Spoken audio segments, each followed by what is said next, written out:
had not originally intended to do this, but then I couldn't help myself. Apparently, I can't stop, won't stop when it comes to reviewing planners. Hi everybody, today I am taking a look at the new Inkwell Press 360 productivity system. I think that's what it's called. It's a lot of words. I did not order the regular planner. I had originally intended to order the inserts and all of the things that go along with the old planner, like the regular quill-bound planner, and then get a quill-bound and then compare them.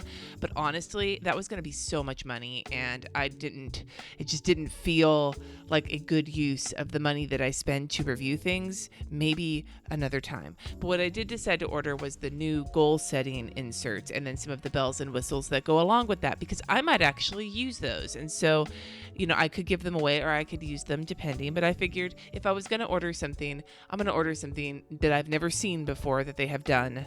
Like, I've seen the inside of their Flex and their classic planners. I used to use a classic planner from Inkwell Press. I used it for about a year, and I've used the Flex stuff before as well, briefly, so I've seen those before, but I've never seen this because this is new. So this is the Inkwell Press new system. It's a disc bound system. I was kind of surprised when I got this in this, it was in a priority mail envelope, like the bubble mailer, and then this white box with this on top. She said, I saw a picture on Instagram of the boxes they're sending everything in, but maybe that's just the coil bound planners, or maybe that's if you order more than this. Maybe I didn't order enough, but I spent $85. So I'm going to tell you how much each thing costs, whether I think it's worth the money, and give you an idea of the quality of it. I'm going to set this planner up. You guys know I'm not a fan of discs, but I figure if I do use this goal setting situation, it wouldn't be something I use all the time, so I could live with the discs. So the first thing I'm going to look at is the discs, because they're right here. They were not in the box. They were kind of on top of it, like this, inside of a bubble mailer. I got the silver aluminum discs. These puppies are $19, and they are aluminum according to the website, and they're pretty standard discs. They're very lightweight, feel pretty sturdy. There's no heart cut out like there is for the Happy Planner discs, and they're pretty small. So I'll move those to the side. Cost $19. I have no idea how expensive aluminum is. I don't know how expensive Levenger discs are or Arc discs. I've never bought those before, so I'm not going to comment on that. That's not something that I have a lot of experience with, but I will be talking a little bit more about the planner. So here are the things that I ordered. So before I go into individual items, let me show you what I ordered. These are the goal setting inserts. These are the monthly tabs. This is the cover. I got the hard cover Orchid Chevron, one of the note page add-ins. This is the dot matrix note pages. According to the website, these discs can hold up to 210 pages at a time. There's I think 50 pages in here of dot grid, and 102 pages or something of the goal setting, and then there's the cover and the divider. So I figured that would be a safe bet to get this all into one planner. So let's start with the cover. I'll work through it this way because I haven't set it up yet. Basically the same way I would work through it as a regular planner. So this is very similar to their standard book board covers. The inside's got the paper coating, and then the outside is a hard kind of textured feel. The corners are rounded. This feels very similar to the Inkwell Press covers that I have gotten in the past. Then this, according to the website, is a PVC insert. It says on the website that these covers are, because they're not dated, you can use it beyond this first year, so you don't have to repurchase them. I have a couple of thoughts on that. First of all, this feels nice, but it feels very similar to the Inkwell Press cover, and I could go dig mine out, but I'm not going to. Suffice it to say, that cover was bent and kind of fucked up looking after about 6 months of use. Now, that's not a bad thing. That just happens, right? Any cover of any planner I've had, all of those things, they start to show wear and tear if you use them. If you keep it in a perfect spot on your desk all the time, maybe not. But most of us bring our planners places with us, to meetings outside the house or to appointments. Some people throw them in their purse. Some people don't. Some people are more precious than others. I am kind of medium precious with my planners. I don't take them a lot of places because of my back, but I do take them some places, and there's wear and tear, and I'm clumsy. So I find it hard to believe that this is a nice cover, but I find it hard to believe that this is going to stay this nice looking for 6 months, let alone a whole year of usage. I think that the PVC is really nice, and I think that the discs in this thing will not, like this will not get completely fucked up from being used with the discs all year, which is a good thing. I think the plastic is going to keep this section of the cover from getting fucked up while you're using it all year,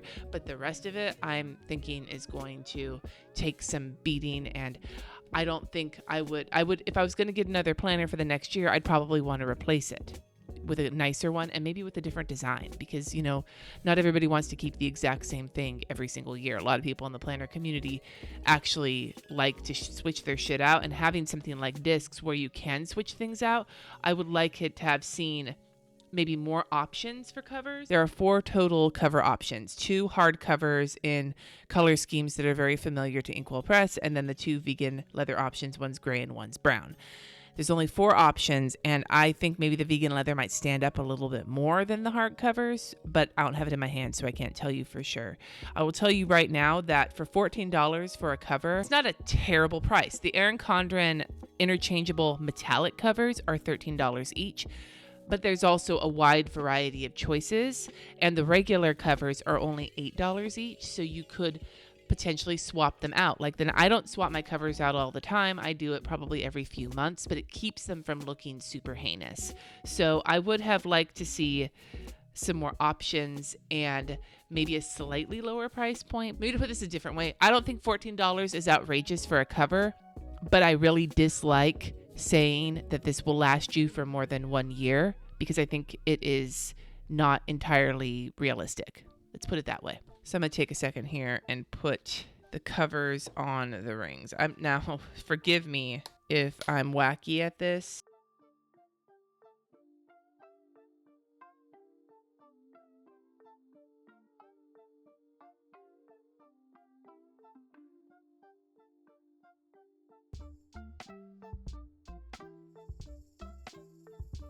These are the tabs. They are all the same color. They just have a number on them, and there's subtle variations. It looks like there's 3 kind of color schemes. It's like a blue, a turquoisey blue, and a green. Very subtle. I get like kind of the aesthetic that she's going for. It's very soft. I like these colors. I know some people are bored with them. They've been kind of similar colors to the ones that she has done, like the Inkwell Press has done for years now. Like, it's the same variation on the same covers. But you know what? Honestly, like, I don't have a problem with the colors because they're actually right up my alley. Like, I like soft colors, so these work nice. And then the back side just has the same, it's basically the same thing, just in reverse. So these tabs were $9 for the set of 12. Matte laminate coating, 200, like cardstock, right? There's no extra laminate on the actual tab. The whole thing has like a matte laminate coating. And these ones also say that because they're undated, you can use them from year to year. And the things I said about the cover and worrying about the durability of it long term goes double for these. And you put them into the actual disc planner. They don't overhang, which is a good thing. However, anybody who uses a planner on the regular knows that the tabs tend to take a beating because they stick out farther than the pages, and they're not made out of aluminum like the discs. Thinking that these are going to be nice, unless you're perfectly precious with your planner, I feel like it's not realistic to expect that you're going to have these stay nice and intact for more than 1 year in a row. You can still make do with anything that gets beaten up, cover, tabs, whatever. You can do that. I don't know about you guys, but when I shop for a planner for the new year, I want it to be nice at the beginning of the year, and then as it gets broken in, it gets broken in. But if I kept reusing things that were all like janky looking, that would severely like curtail some of the joy I have in using the planner. I like things to be somewhat nice, and I am careful, but not perfectly careful because I'm like clumsy as fuck. So like these do not, like I could tear this if I wanted to. I could rip this if I'm not going to, because I don't want to, because I spent money on it, $9. I think I would buy the idea of these lasting longer if they were actually laminated, not just the laminate finish, but like the harder laminate that's a little bit more durable. That would make sense to me. As for $9 for the tabs, I feel like that hurt. Like I almost didn't get them because I felt like that felt like a lot of money when I could just stick like sticky note tabs on each month. But I decided to order them to give them a try because I really wanted to see what the quality was like. And they're nice, don't get me wrong, but they are pricey. Let's just put it that way. The other thing I'm going to mention is that I wish that they had come out with a color scheme. Like, I don't necessarily imagine like they come out with a whole shit ton of color schemes, but because they have this orchid planner and then the other planner cover, which is similar to this, I wish they had come out with a divider set that was the same color as the orchid for people who wanted to match the color that they got. That would have been nice. And the other thing I will also add is that one of the things I liked about the cover in terms of durability for longer than a year is this PVC situation here. There is no extra protection around these dividers, and I haven't even put them in. I only put this one in the rings. You can see here how the divots right here where you put the rings in are already bending inwards, and that is from one putting in and out of the rings. I don't know how long this will stay like tight. One of the things I know about disc planners, even though I'm not a big fan of them, but I understand this, is that the more you take in and out stuff, the looser the spot where you stick the discs in gets. And for something that is supposedly intended to last more than 1 year, I wish that there was at least some amount of reinforcement around here so that it could last for more than 1 year without starting to get super fucked up. Now, I've been critical so far. I have been critical. I'm going to be upfront with that right now. You're going to see a little bit of a shift here because fuck if these are not sexy. This paper is so thick. Now, anybody who's been around the block in the planner world knows that Inkwell Press's paper is at the top of the planner paper game, and this dot grid paper is no exception to that. The paper is 140 GSM. It says no bleed through. We'll test that as soon as I get the planner put together. It's unpunched. It's undated. There is a, like, again, the same kind of blue situation across the top with like an ombre, and then it says notes. You guys know I don't like a lot of random stuff on my notes pages. I like them to be kind of clean so I can use them, and this is exactly what I like. The grid is a very soft gray, which is nice, and the paper is bright white, something that I absolutely love. $12 for a pack of 50 of them. That's, again, it's a little pricey, but it's so high quality. Like, these are just really nice, and I don't have any complaints about these except for the price. The price is a little up there, but this paper though, goddamn dude, it feels like 3 pieces of regular paper in each one. So yay, that's awesome. Now for the final kind of thing we're going to look at, the kind of the center piece of this particular order that I put in is the Inkwell Press goal pages. The official name of these pages is the Goal Setting Planner 360 inserts. Now this is supposed to be a 12-month planner. There are 102 pages with the same 140 GSM paper and like the bright white, which makes me very excited. So let's flip through these and then I'm going to put the planner together. So this is the front page and it says access a quick and simple setup video, and I got one in my inbox. I'm gonna go on a tangent here, and I've said this before, I don't watch those videos. It's not just Inkwell Press. There are other people who offer, like I was showing with the Kit Life planner, that they have like supplements to go with the planner that you can find online. I almost never go for those because I like to use things the way I want to use them as opposed to having someone else give me what they think should be used. But one of the things I noticed with Inkwell Press, and this is kind of overall with the brand, and this can be something you might love or something you might hate, that they like to hold your hand and show you exactly how they want you to use their products. Some people love that. I personally am not a fan of being told what to do. Don't tell me how to live my life. That stuff to me is not a bonus that I'm going to take use of. I'm not trying to hate here. I'm just being honest with you. It doesn't interest me because I want to be able to use things myself in the ways that work best for me. And every time I try to do things the way somebody tells me to, it never works out well. A little mission statement in your picture. And then on the back here, I'm so glad that there's something useful there. One of the things that I don't like about planners is when they give you this front page that's like full of filler as opposed to stuff that's really useful. So this I do appreciate. So this first page here says reflection, and it gives you some categories: work and life harmony, time management, self-image, job satisfaction, relationships, and personal time. And you're supposed to rate how you felt about your last year on a spectrum of 1 to 10, and then choose 3 words that best describe this past year for you. The color scheme is like the same soft colors. I'm noticing here's purple, and then the gray is on this side, so we'll see what kind of else shows up as we go through.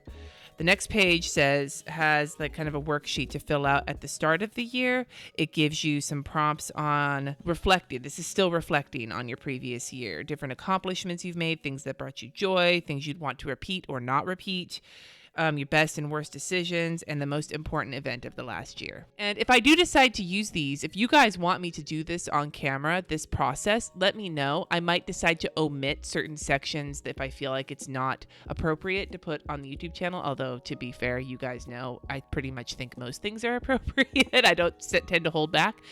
But if you want me to fill this all out and not do it in January, but do it like in October, like as part of Plan As You Go month, then let me know.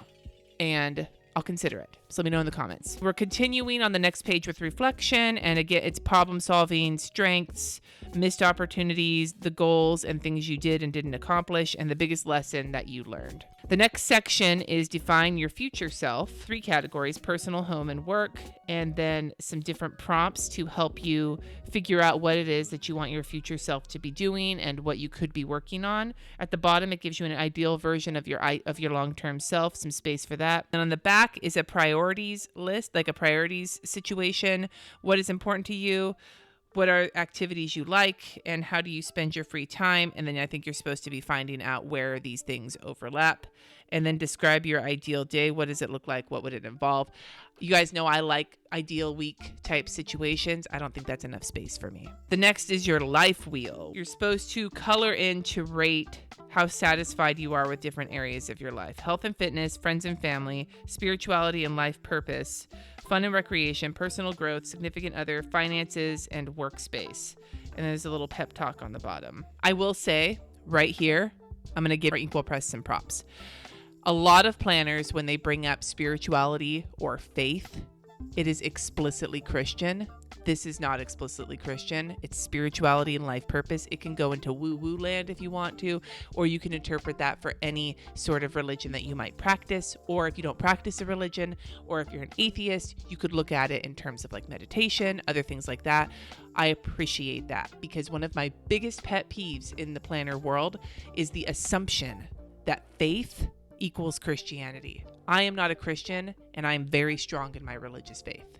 So I find when people put out products that are geared towards faith and it's only for Christians, I find it to be extremely exclusive and really, like, it puts a bad taste in my mouth. Little rant there, but I appreciate that. Okay, this page is called Projection, and it's to brainstorm your goals. So satisfaction, connection, and exploration, things that you're supposed to kind of just think about to start getting ideas to push you towards your goals.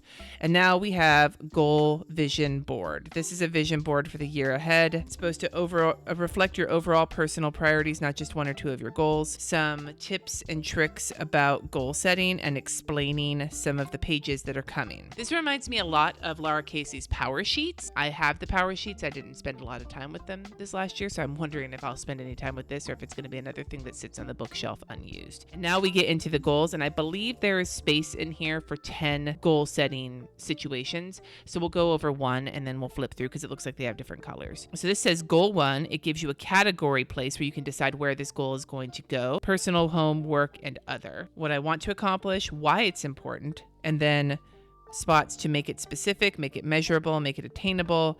Why is it rewarding, and what is my timeline? That's the whole SMART, S-M-A-R-T goal setting thing that is all over the productivity world. Most of you have probably heard about SMART goals. That's not exclusive to this particular company, but that's how she's broken it down. And then how much time will you commit to your goal each week? And then here is a spot to put the goal nice and big. Then on the back is an action roadmap. My goal is, and here's a spot for it, and then all of the steps needed to accomplish. She gives you 10 step spots.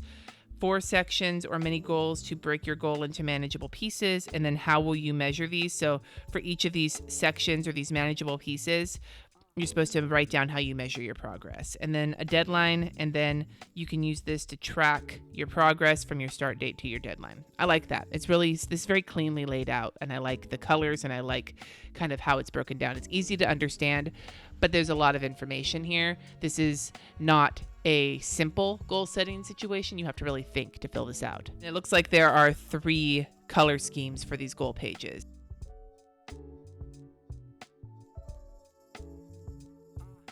This says go the extra mile, like a quote. And then on the back, it says this year's goals, personal, home, and work. And then it gives you the whole year, January through December. 4 goals for each month for each section. So a total of 12 for each month. And then on the back is a dot grid note page. And now we get into January, and I'm beginning to even feel a little bit grumpier about buying those tabs that I think are going to fall apart, because here is a January page that I could have just stuck a post-it, one of those sticky tabs on them. I have so many of them from different Planner Society kits. I could have found some that worked. Damn it. And then on this side, I was wondering when the hexagons were going to come. If you've ever had an Inkwell Press planner, you know hexagons show up fairly often. So here they are. January checkpoint. It says you got this. Plan and focus. And then here you're supposed to break down into weekly goals your steps from your action roadmaps. Trademark. Action roadmap, trademark. Here's your monthly habit tracker with more hexagons. You have 6 habits with a total of 31 days. And these are the good habits you want to cultivate this month to help you move closer to your goals. I guess you can color this in or whatever. You wouldn't have to draw it in your bullet journal if you did this. This month's accomplishments, and gives you a bunch of space for that. This month's gratitude lists 3 things you're grateful for. Then you're supposed to rate your stress, your attitude, your health, and your focus this month. How did you work towards your goals, your next month's action items, and your scorecard on a scale of 1 to 10. There's only 28 days on the February habit tracker, so if it happens to be a leap year, maybe she'll give out these are dated, but they're not dated with a year on them. So I'm guessing maybe she'll put out a second version of this for 2020, which will be a leap year. Or I guess if you save these, you could just create your own hexagon on each day. I don't know.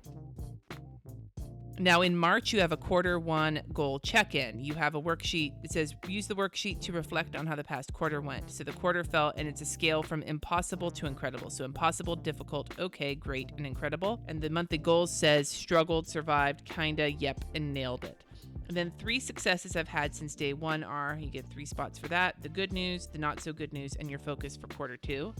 And then on the back, you have goal adjustments. So you can go back and adapt your goals. What do I want to accomplish? Why it's important. Rate your goal progress. Is your goal smart?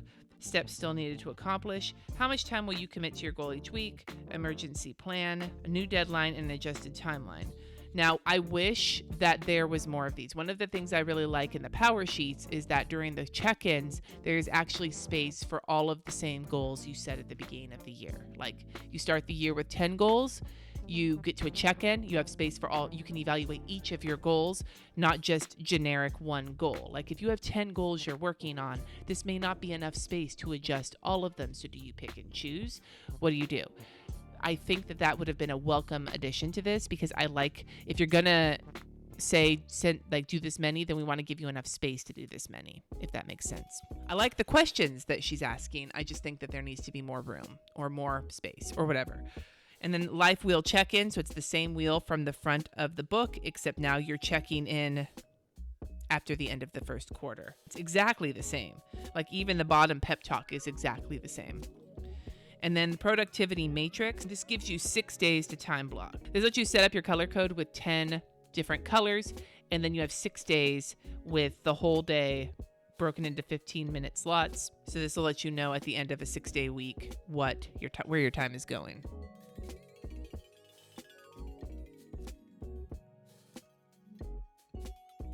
So in June, at the end of quarter 2, you have another check-in, and it is the same check-in setup as quarter 1. All of the prompts are exactly the same. This is exactly the same pep talk, and the same productivity matrix. Same thing at the end of September for quarter 3. And there's the same thing at the end of quarter 4, the same worksheets for the check-in, the goal adjustment, and the life wheel. And then there's a notes page. And now there is space for all 10 of your goals for the year. I accomplished this goal. If you did accomplish, how did you celebrate? I didn't accomplish this goal. If you didn't accomplish, where did it go wrong? And then on the back, there is a year-end reflection. The proudest accomplishment from this year, the biggest problem I solved looking into this year, I'm most excited about, a gratitude list, and a biggest lesson. Now, some of this is repeated from the beginning of the year where it says reflect on your past year. So I don't know if that feels a little redundant to me or not, because if you decide to go with this planner again, if it's the same thing, you're going to do this stuff here and then copy some of this information into the reflection in the new planner. Just a thought there. I do like that there is a reflection, and that here at least you have space for all 10 of your goals. Looking at the cost of this, $24 for this pack of goal setting inserts, I would say that if you look at the power sheets, I'm using the power sheets as an example because these are very similar in a lot of respects. The power sheets are about twice as expensive, but they come with more. There's a lot more monthly information. The monthly information you get in here, you get 3 pages per month, and then you get what I think is not enough space for your quarterly goal check-ins. You basically get more with the power sheet, so it makes sense that they're more expensive. Plus, you also get, it's coil bound. There's a cover. There's a bunch. It's much thicker. I think $24 is, again, overpriced. I think I would spend $19 on this rather than $24. I think that would be a more fair price in my mind because you're not getting anything besides the pages. But I feel like for the amount of actual work you get and for the variety in the work that you get, I feel like this is more expensive than maybe it is worth. It's good. The stuff in here is really good and soul searching. But I think that I would have liked to see a little bit more space to work through your goals. Maybe I could disperse those notes pages or something through the months as opposed to at the end. So every month had some extra space to work on.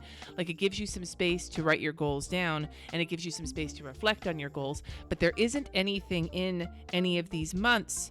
There's nothing here, nothing in these months at all for stuff to work on during the month. And I know you could buy her project planning inserts or her note pages or whatever, but for a goal planner, this has some stuff that's missing. I also think that, again, I know that this is build your own planner, but I think that a monthly calendar to help you track your goals, that could be helpful. There's a lot of pieces that are missing here, and this is not an all-inclusive goal tracking planner. So when you're looking at this, if you want this to be a really useful planner, you are almost compelled to buy some of the other inserts, and maybe that's the point. But it's just not something that it kind of bugs me. If I'm buying a goal tracking planner, I want it to come with the stuff to actually work on your goals, not just part of it.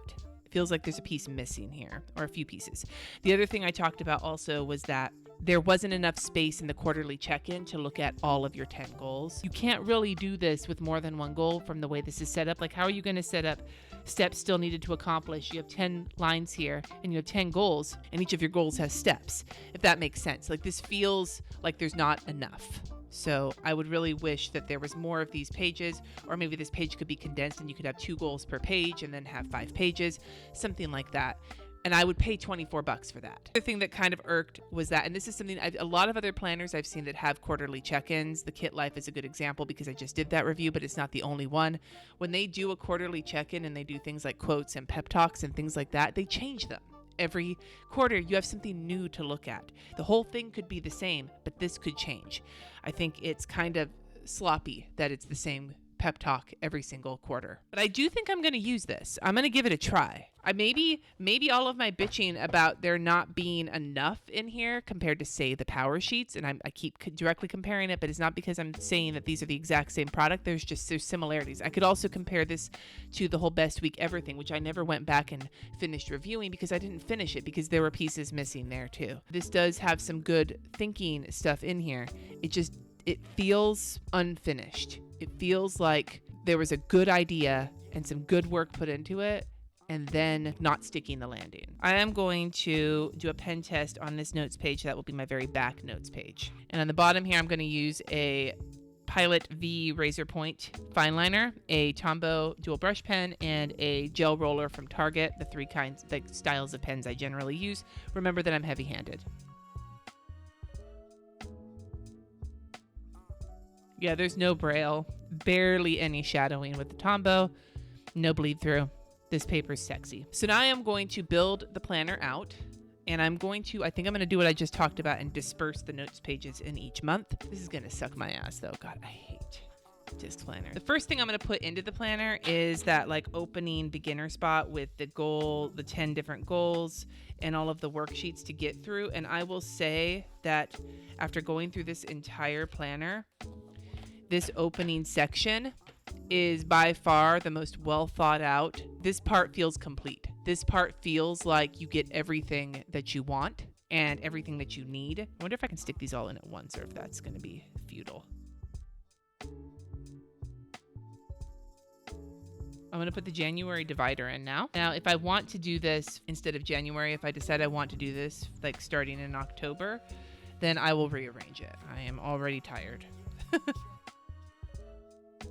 So I'm going to put 4 notes pages in each month. Part of me wishes I had gotten a monthly calendar, but I only know how much is going to fit in here. And honestly, $85, like I will tell you right now, like that hurt. I might just recommend that you just get yourself a laminated cover. Don't bother with the rings or the cover, and then just go get it coil bound at like Staples.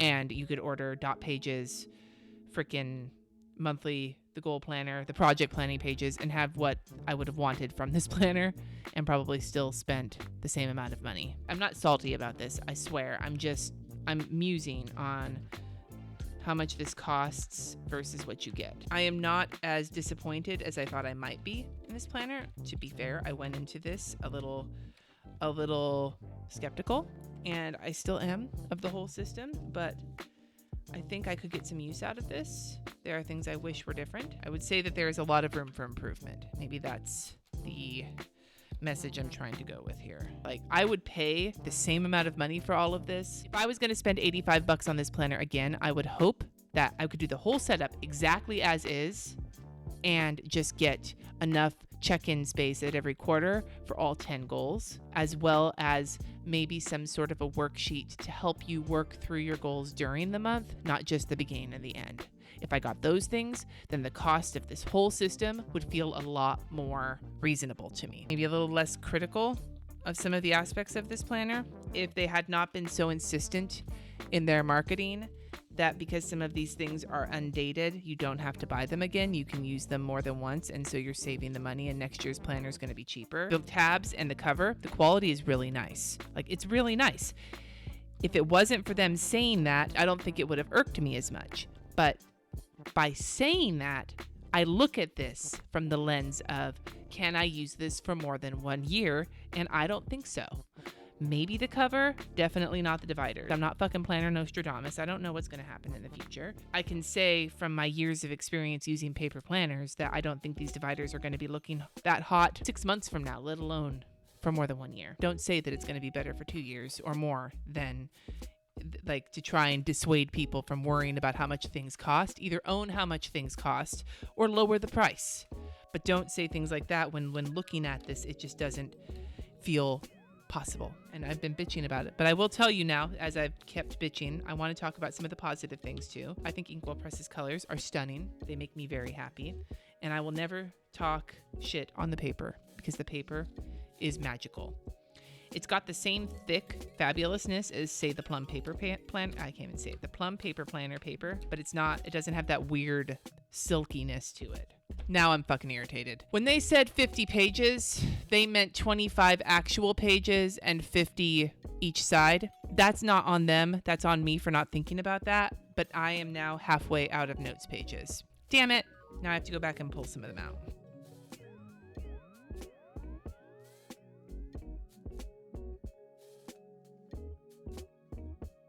You know, part of me is feeling super self-conscious now. This is like a super train of thought, like rambling train of thought video. But like part of me is thinking, you know, Cindy, it sounds like you totally hate Inkwell Press. No, I actually don't.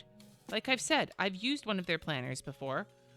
I own other products of theirs. Their notepad is fucking amazing. The paper is so good. And there are other things about Inkwell Press I could talk about having to do with, you know, community stuff like that. And I'm not, because that's not what I'm reviewing. I'm not reviewing the company as a whole. I'm reviewing this particular product. But the reason I wanted to say this is because I have been very critical of this product.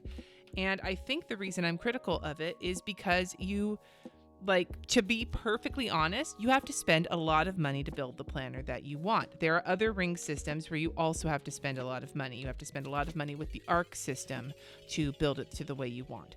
You have to spend a lot of money with the Levenger system to get it the way you want. There's a lot of systems. But the Happy Planner system, which also has discs, you actually can spend, especially if you use coupons, you can spend way less money and get exactly what you want. You need to think about it in the context of, is it worth it to spend this amount of money to get this particular thing? It may be worth it for some of you. Some of you may want to drop all the money and get all the inserts. I would have liked to have a couple of different inserts to go in here, but I just couldn't justify spending that much money. And now that I've seen the whole thing, I most definitely like the project planning pages. Something like that would be really helpful with this planner. But it's just not financially realistic for me to spend money on that. For a lot of you, it may or may not be, so you have to make that choice for yourself. I just wanted to talk about it because this was a very talked about launch, and I have a lot of thoughts on it. The last thing I'm going to do when I'm done setting this up, and I'm going to stop rambling at you because this video is going to be so long, but the last thing I'm going to do is pull out, I think I have a happy planner floating around, like a classic sized one, which these seem to be very similar in size, and I am going to go grab that and see how the difference in terms of the rings and the inserts. Fucking missed a month. Hate disc planners. But like you can see, I've had to pull these in and out a couple of times, and they're already starting to bend out. So I wanted to point that out because durability is a key aspect of life and planners.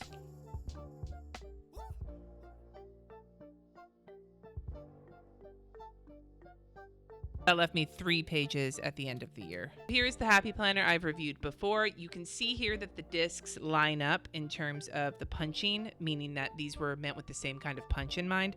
The Happy Planner discs are bigger. These are the plastic ones, and they have the little heart, but they are bigger discs. I'm gonna grab one of these pages from the Happy Planner and see how it fits. It does fit. The paper is bigger, so if you were going to mix classic Happy Planner inserts and Inkwell Press inserts, like you can see here it's coming over the top, and then there it's coming out from the bottom. That would bug me. So for those of you who would want to mix inserts, you might want to keep the Happy Planner inserts or the Inkwell separate. So all of the smaller ones in the front, the bigger ones in the back, or vice versa, rather than mixing them together, because it would be very uneven. Unless you don't care, then, of course not. So anyway, I know I've kind of dogged on this planner, but I'm going to give it a try. Let me know. I don't know if I'm going to use it for October, if I'm going to wait till the new year, but if you are interested in seeing how I might use this or filling this out in a video, let me know. Part of me is nervous to put this out there because I have been very critical of this, but to be perfectly honest, when it comes to how I spend my money and how you spend your money, I think that it is important to look at things, to tell people what you think of them and what you think could be better. And if you want to know more about my thoughts on giving constructive feedback to brands, you can listen to my podcast episode from last week. I think it's episode number 22. Anyway, you guys, now that that's all done, let me know what planners you want me to take a look at in the comments below. Thank you so much for watching. Subscribe if you haven't already, and I will see you next time.